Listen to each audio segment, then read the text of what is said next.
Welcome to the Rim Break Rodeo. We hope this video helps. In this video, I will show how to make quick pesto updated. Begin by toasting 1/2 cup pine nuts or 1/2 cup walnuts for 3 minutes until fragrant, then cool them briefly. Add 3 cups packed basil, 2 cloves garlic, 1/2 cup grated parmesan, and 1/2 cup olive oil to a processor. Pulse while scraping sides until you reach a slightly chunky texture. Then season with salt, pepper, and a squeeze of lemon to brighten. Choose ingredients that save time without sacrificing flavor by prepping them ahead.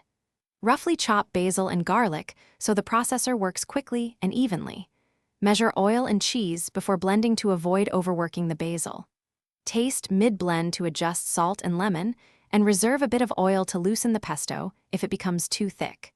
Store in an airtight jar with a thin oil layer to prevent browning. If you need pesto fast, keep key shortcuts ready for a 5-minute sauce.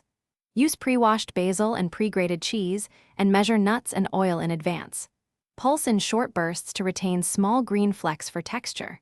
For freezer storage, spoon into ice cube trays and seal once frozen so you can pop out single servings. Defrost cubes in warm pasta or stir into soups for an instant flavor boost. Thanks for watching. Consider subscribing if we helped you.